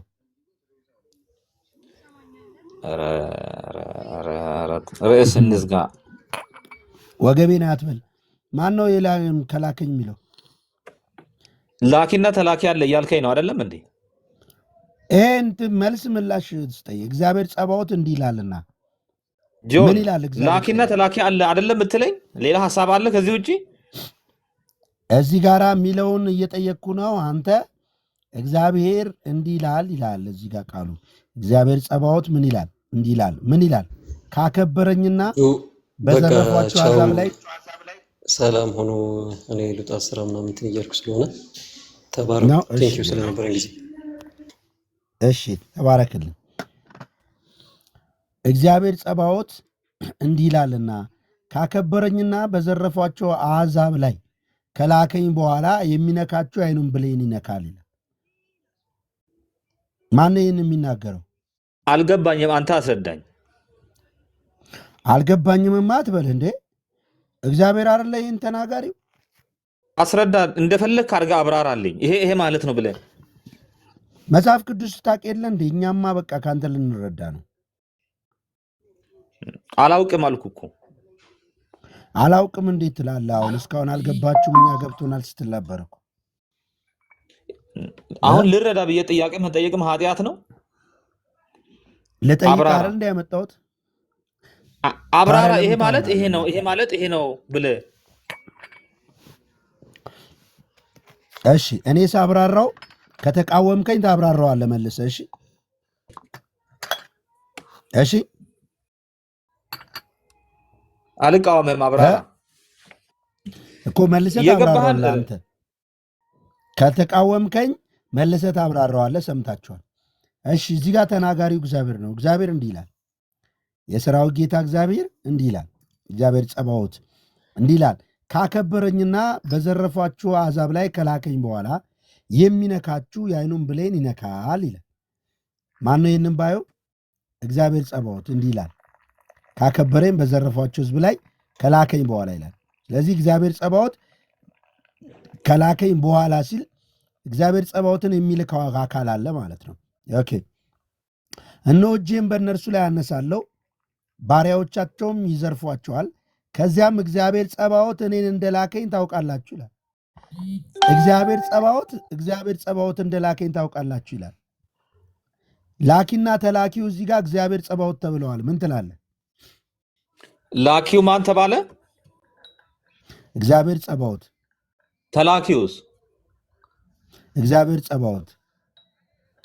እግዚአብሔር ጸባዖትን ይልካል እኮ። መልሳ ይህንን መቀበል ካላመንከው አብራራው እንዴ። ኦኬ፣ አንደኛው እግዚአብሔር ሌላኛው እግዚአብሔርን ላከ ወይስ እግዚአብሔር ጸባዖት የሚባል ሌላ እግዚአብሔር ጸባዖት የሚባልን ላከ? ምትለው ሀሳብ አልገባኝ። አብራራው እንግዲህ። ከተቃወምክ ማብራራት ግዴታ አለብህ አልኩ። ቃሉ የሚለውን አንብቤልሃለሁ። ረጆ እግዚአብሔርን ልኳል እያልክኝ አይደል? እግዚአብሔር ጸባዖት እነዚህ ሰዎች መጽሐፍ ቅዱስን የማይቀበሉ ሰዎች ናቸው የምላችሁ ብዙ ጊዜ። ለዚህ ነው መጽሐፍ ቅዱስን ቢሞቱ ከተቀበልክ አብራራ። ይሄንን እኮ አንደኛው እግዚአብሔር ሌላኛው እግዚአብሔርን ልኳል አይደል አንተ የምትለኝ? ላኪና ይኸውልህ ተላኪው ምን ይላል? ተላኪው እግዚአብሔር ጸባዖት ልኮኛል ይላል። ተላኪውም እግዚአብሔር ጸባዖት ተብሏል። ላኪውም እግዚአብሔር ጸባዖት ተብሏል። ኦኬ እኔ ደግሞ እንደዚህ ነው ማምነው። አንደኛው እግዚአብሔር ሳይሆን መጽሐፍ እጠቅስልሃለሁ። ቃሉን ነው የምታብራራ። ቃሉን አብራራ። እዚህ ጋር ያለውን ሌላ ቦታ መሄድ አትችልም። እችን አብራራ። ካልሆነ መጽሐፍ ቅዱስ የማትቀበሉ መሆናችሁን በደንብ አረጋግጠልን ትወጣለህ። 512 ሰው አለ ከውጭ ውስጥ ላይ 90 ምናምን 600 ምናምን ሰው ባለበት ከመሆን ሁላችሁም ተመልከቱ። ይሄ እግዚአብሔር ቃል ነው። አይ እግዚአብሔር አብ ልጁን ላከ ብዬ ነው እኔ ማምነው እንጂ የሚላኩ አማልክት ነው አይደለም። ይሄ እግዚአብሔር ቃል ነው አይደለም። እግዚአብሔር ልጁን ልኮልኛል፣ ጥያቄ የለውም። ዘካርያስ ምዕራፍ 2 ላይ የእግዚአብሔር ቃል ነው አይደለም። የተላላኩ አማልክትን እኔ አላውቅም። እግዚአብሔር ልጁን እንደላከ አምናለሁ። አረ እኔ ስለ አማልክት አልጠየቅኩም። ይሄ እግዚአብሔር ቃል ነው አይደለም ነው ያልኩ። መጽሐፍ ቅዱስማ የእግዚአብሔር ቃል ነው እኮ። እሺ እግዚአብሔር ቃል ይዋሻል? ሐሳቡን በትክክል ካልተረዳን ግን ልክ አይመጣም። ሐሳቡን አስረዳና ያው አስረዳን። ደግሜ ላንብብልህ። ዘካርያስ ሲጽፍ ሲናገር እንዲህ አለ፣ እግዚአብሔር ጸባዖት እንዲህ ይላልና አለ። እንዴት ይላል? ካከበረኝና በዘረፏቸው አሕዛብ ላይ ከላከኝ በኋላ የሚነካችሁ የዓይኑን ብሌን ይነካል። እነሆ እጄን በላያቸው ላይ አነሳለሁ፣ ባሪያዎቻቸውም ይዘርፏቸዋል። ከዚያም እግዚአብሔር ጸባዖት እኔን እንደላከኝ ታውቃላችሁ። የጽዮን ልጅ ሆይ እልል በይ፣ ደስ ይበልሽ፣ እኔ እመጣለሁና በመካከልሽ እኖራለሁ ይላል እግዚአብሔር አለ።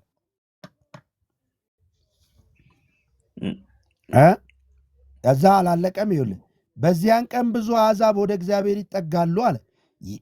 የእኔም ሕዝብ ይሆናሉ። ወደ እግዚአብሔር ይጠጋሉ፣ የእኔም ሕዝብ ይሆናሉ። ነቢዩ ነው መቼም አትለኝም። በመካከልሽ እኖራለሁ፣ እግዚአብሔር ጸባዖት ወደ አንቺ እንደላከኝ ታውቂያለሽ ይላል። በላሁን መልስ። መጽሐፉ ይዋሻል? ይዋሻል የሚል መልስ አልሰጠሁም። ያላልኩትና ትናገር። ይሄ ተናጋ እግዚአብሔር ጸባዖትን ልኳል የሚለውን ትምህርትን እኔ አልቀበለውም። በቃ መልስ እኮ ነው ይሄ። አሁን እኮ መጽሐፍ ቅዱስ አንቀበልም እያሉ ነው። እሺ ሰማችኋ? መጽሐፍ ቅዱስ አንቀበልም፣ የቄስ ተክሌ መጽሐፍ እንጂ ይህም መጽሐፍ ቅዱስ አንቀበልም። ያው አረጋገጠ። አብ ልጁን 524 እና 91 ሰዎች አንዴ መሪዎችም እዚህ ውስጥ ይኖራሉ። 524 ውስጥ አይጠፉም። አሁን 512 ነበር፣ 524 ነው የሚያሳይ። ቢያንስ ከውጭ አይጠፉም እያላችሁ ያላችሁት ይኸው በግልጽ በአደባባይ እኛ የሐዋርያት ቤተ እምነት መጽሐፍ ቅዱስን አንቀበልም እያለ ነው። አልቀበልም ብሏላ። ምክንያቱም እኔ ምንም አላልኩም፣ ቃሉን ያስነበብኩት። እዚህ ጋር ያላችሁ ትርጉም የሌለው ነገር ተናግረ። አሁን አንተ እኔ እኮ ይገርመኛል። በጣም አስገራሚ። ልጁን እግዚአብሔር ሰውን ወደ ዓለም እንደላከ በጣም ግልጽ ትምህርት። ደግሜ ለህዝቡ ላንብብ። እግዚአብሔር ቆይ አንዴ ሚዩት አርግ። በቃ ካልተቀበልከው አንዴ ሚዩት አርግና እናወራለን። እሺ እግዚአብሔር ጸባዖት እንዲህ ይላልና ካከበረኝና በዘረፏቸው ሕዝብ ላይ ከላከኝ በኋላ ነቢዩ ነው አትለኝም። የሚነካቸው ዓይኑን ብሌን ይነካል። እነሆ እጄን በእነርሱ ላይ አነሳለሁ፣ ባሪያዎቻቸውም ይዘርፏቸዋል።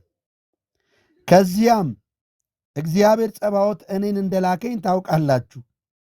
የጽዮን ልጅ ሆይ እልል በይ፣ ደስ ይበልሽ፣ እመጣለሁና በመካከልሽ እኖራለሁ ይላል እግዚአብሔር። በዚያን ቀን ብሎ ቀን ብዙ አሕዛብ ወደ እግዚአብሔር ይጠጋሉ፣ የእኔም ሕዝብ ይሆናሉ። በመካከልሽ እኖራለሁ፣ እግዚአብሔር ጸባዖት ወደ አንቺ እንደላከኝ ታውቂያለሽ። እዚህ ጋር ተመልከቱም እንዳለ በዚያን ቀን ብዙ አሕዛብ ወደ እግዚአብሔር ይጠጋሉ አለ። የእኔም ሕዝብ የእኔ ምትላለች ኮንጃክሽን ሕዝብ ይሆናሉ፣ በመካከልሽ እኖራለሁ፣ እግዚአብሔር ጸባዖት ወደ አንቺ እንደላከኝ ታውቂያለሽ። ልጅ ሰሱ ምን አለ? ያው ወርዶ ሄደ። መጽሐፍ ቅዱሱን አልቀበልም። ሰምታችኋላ? አልቀበልም አለ። ኦኬ፣ እንደዚህ ነው። አያምኑም። ድም ብሎ ከእነሱ ጋር ክርክር እንደው ጊዜ መፍጀት ነው። ይችንም ቃል ብዙ ጊዜ አይቀበሏትም ቢሞቱ። አሁን ምን አሉት? በቃ ውረድ ውረድ ውረድ ውረድ ውረድ ውረድ አሉት። የሚሻለው እሱ ነው። እውነት ነው፣ መውረድ። መጽሐፍ ቅዱስ አይቀበሉም። መጽሐፍ ቅዱስ እንደማይቀበሉ ይኸው ኢሳይያስ 48 ቁጥር 12 ላይ እንደዚህ ይላል፣ ያዕቆብ ሆይ የጠራው እስራኤል ሆይ ስማኝ፣ እኔ ነኝ፣ እኔ ፊተኛው እኔ የኋለኛው ነኝ። እንግዲህ እኔ ፊተኛው እኔ የኋለኛው ነኝ። ምድር ዞረባቸው። ዘካርያስን ሳለ ብዙ